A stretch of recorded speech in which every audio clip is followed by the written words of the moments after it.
Good day, mathletes. So this lesson that we're working on today is trigonometric functions of general angles, and it's from section 2.12.3 in the book.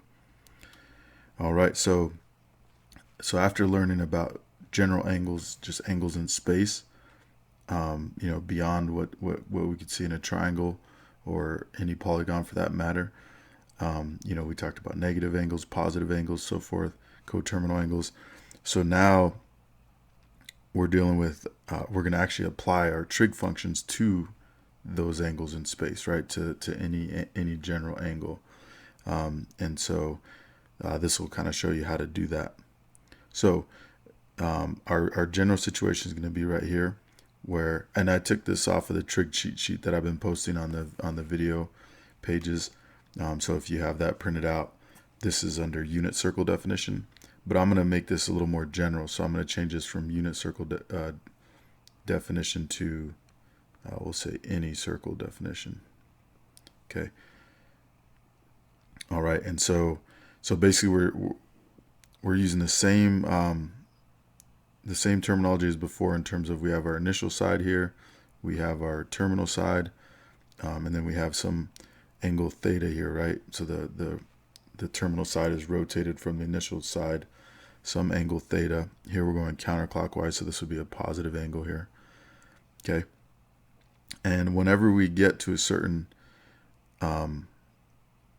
wherever we end up with our terminal side, that will give us a point, a coordinate point, or a point on the coordinate system that has an x and a y value, right? And since I'm changing this to any circle instead of the unit circles with radius 1, and we'll definitely talk about that a little bit more today, but any circle has radius r, okay?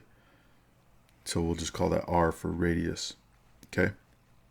So that could be 1, it could be 20, it could be 15, it could be root 3, it could be 1/2, it could be anything, all right?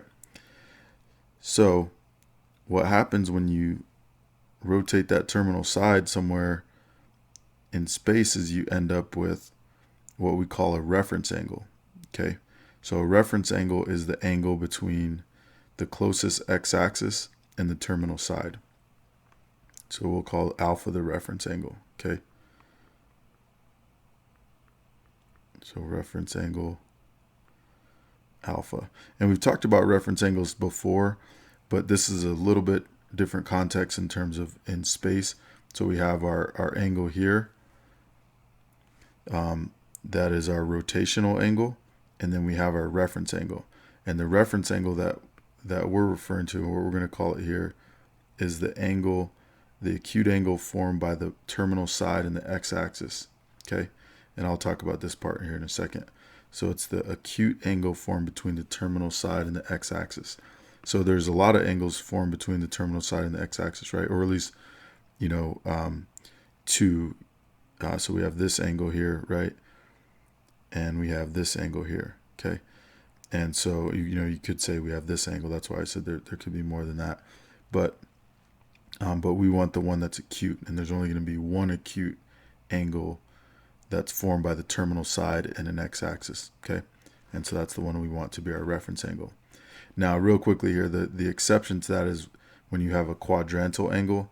A quadrantal angle is if your terminal side ends up being on the x or y axis, in which case it'll either be, remember we talked about 90, 180, 270, or 360, right? And so we don't want to use those angles. Those angles will be a little different because those are going to be some multiple of 90 degrees, so they won't be an acute angle, right? Okay.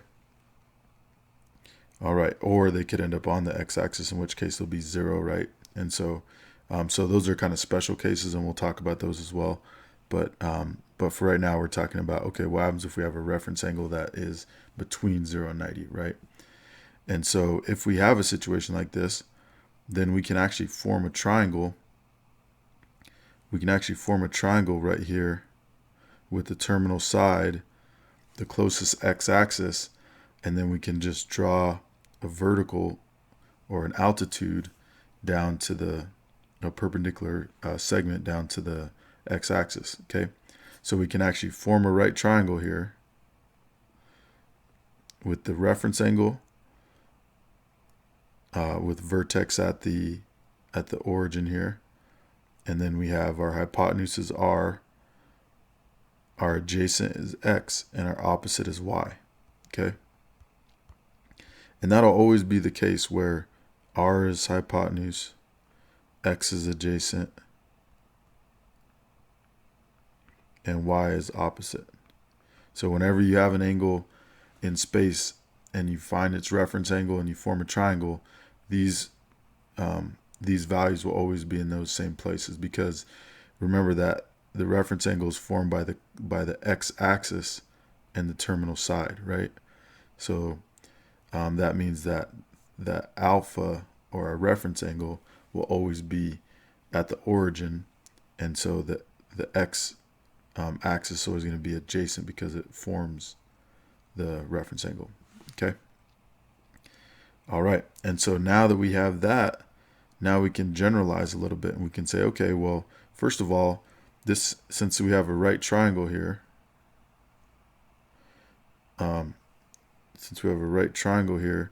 Pythagorean theorem applies, right? So I can say that x squared plus y squared equals r squared, right? Instead of a squared plus b squared equals c squared, same idea, same theorem, except for we're just replacing the legs with x and y instead of a and b, and instead of c for the hypotenuse, we're using r for the hypotenuse. Okay. Another thing is with our six trig functions. So sine is opposite over adjacent, right? Or excuse me, opposite over hypotenuse. Sorry about that. So it'd be y over r, right?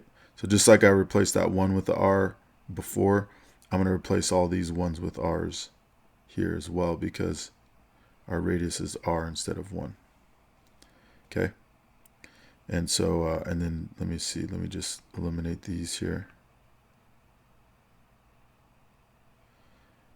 for now at least. Okay. All right. So sine is opposite over hypotenuse. Cosine is adjacent over hypotenuse. Tangent is opposite over adjacent. Cosecant is hypotenuse over opposite, right? Hypotenuse opposite. Secant is hypotenuse over adjacent. Hypotenuse adjacent. And then tangent is adjacent over opposite. Adjacent over opposite, right? Okay, so now we have our basic six trig function. So now whenever we have an angle in space, we can find all the 6 trig functions, as long as we just have really just x and y. Okay, so if we're given a coordinate like that, we can say, oh yeah, well, here's this, if theta is the rotation to the terminal side that gets to that coordinate, that reaches that coordinate, then we can form this triangle, whether it's in the first quadrant, second quadrant, third quadrant, fourth quadrant, etc. We can form that little triangle, and we can input those values into the 6 trig functions. Okay, and then to find r, we can just use our formula here, right? And if you want to, we can actually solve this formula for r just so it's a little more straightforward. So we can say r equals the square root of x squared plus y squared. Okay, and we don't put a plus or minus here because r is a positive length. Okay, all right, and so so this is how we can find r. And then once we find r, we can plug it into any of these formulas, right? So tangent and cotangent, we don't need r, but for the other ones we do. All right, so we're going to look at some examples and see how to use this for specific problems, and then we'll talk a little more specifically about the unit circle. Okay, so this is for any circle with any size radius, any coordinate points that we're given. We can use these formulas, this formula kind of in conjunction with these formulas to find all 6 trig functions.